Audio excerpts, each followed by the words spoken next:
Welcome back to the show, folks. I'd like to introduce you to Judge Margaret Whittaker.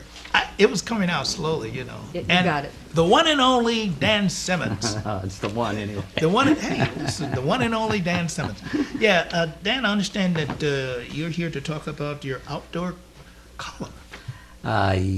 Yeah, Al. As some of the viewers know, I've been doing an outdoor column. It's about almost 9 years now. Wow, that's long. Did it weekly. Now I'm doing it monthly. Oh, but I'm going to add a new column. You are? We've been doing Sportsman's Quest in the Pahrump Valley Times. Right. And I hope you'll all read it the first Friday of each month. Mm-hmm. We're going to do another column now, and Margaret's going to help me with that. Oh, good. And it's Cowboy Quest. Ah. And the subtitle is In Search of the Cowboy Tradition. Ooh. We all think we know what that is. We all feel like we're Westerners. We all feel like cowboys. But when you start defining just what the characteristics of the cowboy are, it's really the characteristics of the American. Wow. American. It is. And we're going to look into that over the next few weeks. Ah. And the first column comes out today in the Pahrump Is that Valley right? Times. I understand that maybe people don't understand, and we're going to talk about rodeo. Where did the word rodeo come from? Want to do that? No, you- Okay. It really comes from Mexico. It's a Mexican word, rodeo, which means the roundup. And when our cowboys, what were to be cowboys, they were farmers back east. But after the Civil War and after the Spanish, the Mexican-American War, we got to know the Mexican cowboys. They were the first. And then we just sort of, after the Civil War, as our soldiers went west looking for adventure and something to do, they started herding cattle. And that was the beginning of our tradition of the American cowboy. Wow. Now we're going to be talking about bull riding, that kind of thing. And are we going to go and talk about the kinds of things that you're going to put in your column? I mean, that I think is very interesting. And I think you could help with that, and so could the viewers. Yeah. There are a lot of things that we think of about cowboys.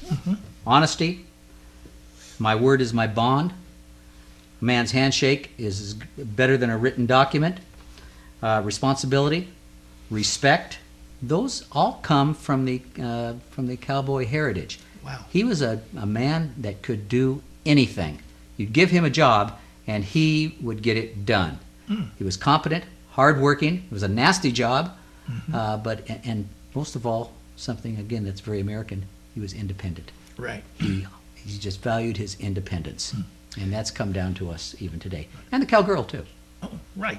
That kind of reminded me of the Marine Corps, too, the respect and the things that they taught us in the service, too. They're all cowboys. Yes. Marines are cowboys. We are cowboys. If you're a Marine, you're a cowboy. That's right. Yeah. That's it. Yeah. What else do we need to know about I don't know, you could talk about the Wild West. You could talk about the things that go along with, the rodeo and the things that they do. It's all things cowboy. It's horses. It's roping. It's riding. It's guns. It's saloons. It's all things that are cowboy. Now the cowboy era was only less than 30 years. That's it. That's all there was. After the Civil War until the Transcontinental Railway, and that sort of killed the cowboy tradition. We still have cowboys. Right. Lots of cowboys. Nevada today has a lot of cowboys. This is we're in cowboy country, but it's not that the tradition was established during those 30 years. During those years. I know they still have the Wild West out here where they do the Pony Express, and the cowboys, they go and pick up the mail and then come back here, which I think is good. And the Pony Express lasted less than a year. Less than a year? It lasted less than a year. And they took thousands of letters Wow. from St. Louis to San Francisco, and it lasted less than a year. Less than But a it's really part of our culture, isn't it? Right. Oh, yeah. We all I know guess- the Pony Express. Yeah, I guess that's one reason is because doing things in modern times when we ended up with trains, we ended up with all kinds of airplanes and faster, travel. And so the pony was a little slower. I think one time I saw a movie where they had the pony racing with the train, and that didn't last. Well, it's not going to happen. No, No, that no. didn't happen. The railway killed the Wild West. Mhm. It then became the tame West, and we still had cattle. Yes. And we had rodeos, and that's where we want to go with our first column, in today's column. It's rodeo started really out on the range, and then they went from the range to the little towns. And we have a good little bull riding contest and good little rodeos right here in Pahrump. Oh, that's right. They've been at the Maverick. They're going to change locations, I believe, but we've got some great bull riders there, and it's just a bunch of guys getting together and gals riding bulls, and that's our Western heritage. That's our Western heritage. Right. Well, before you go on, Dan, I want to introduce the judge here, Judge Margaret Whittaker. Right. I got it right. Yay! You got it. And she is, understand, a fan, a bull riders fan. But you're a judge, and how did you become interested in that? Or you might tell me a little bit about what you do, just a simple thing of what you do as far as a judge is concerned. Okay, I was elected to Pahrump Justice Court in 1982, and I retired from that position in '01. I applied to the Supreme Court for a senior judge position, and they granted it to me. And I've been doing juvenile court since '82, and now I do juvenile court, drug court, and child protective service court. Oh, very good. And now, folks, she is a bull rider fan. I mean, that, to go from a judge, not that she's not still a judge, but that's very interesting. She's more than a fan. She's an aficionado. Aficionado. Wait until you and our audience find out the depth of her knowledge. Wow. And in our column. That does it take it takes a lot of interest in order to be a fan of this, and you have to have know a lot of history about it in order to become a fan, I would think. Even though, like I say, I watch the bull riders and I look and see what they do to the guys or to the riders, and I said to myself, I don't think I'd want to do that, but it's interesting, and I don't mind watching, So how did you become a fan?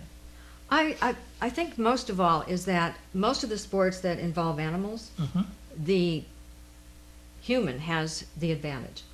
In this sport, the bull has the advantage. You're talking about a 135-pound rider against a 2,000-pound bull. Woo. So that was one of the things. And I was also curious about how they treated their livestock, because I love animals. And I have found that they are very well treated. They're well taken care of. These bulls cost $50,000 on up, these championship bulls. Wow. Absolutely. They're very, very expensive, and they're well cared for. And they make a lot of money when they retire, even then. I never knew that that they cost that much. I'm thinking about even at the auctions when they have auction off cattle and stuff. I never watched to see how much that they went for, but that's interesting, very interesting. Well, the young bulls, they call them futurity bulls, and they'll be in Las Vegas as well. They're called the Abbey group of bulls, and these are the coming up stars of bulls for championship.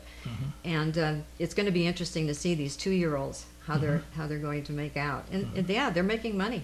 Oh, now I have to ask this question, and I would imagine that you are a fan, and you're not necessarily a person that would have the desire. Not that I've seen women ride these, but to ride a bull. I mean, even if it was a little baby one. I don't have the desire now, but if I had life to live over again, yeah, you would. And I was in good shape, you bet.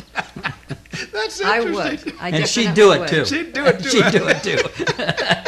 I definitely would. What about you, Dan? Oh, I like watching the bull ride. Yeah. What about if you were younger? When you were younger, would you have back? Probably, I would be more interested in. I have a bit of a reputation for throwing the bull. Yeah. So I could probably. well, I've watched. I'm not getting on one of those things. Right. There's no way. But I love it. Yeah, I've watched the kids, take the little young bull, or the calf, I should say, and they would, I don't know what you call that, where they would grab him by the thing, and then they had a time element there. Timed event, yeah. The roping. Roping, yeah, the roping. Yeah. It's all part of the cowboy tradition. All That's part the of way it. they did it. Yeah. They roped them and branded them. Yeah. Well, listen, folks, that's very interesting. Now, what we're going to do is come back for part 2 of the column and of bull riding and that kind of thing, and just what goes on at these events. And I know that Dan is going to have a lot of interesting information for us, definitely. So, folks, stay tuned. You're watching Young at Heart.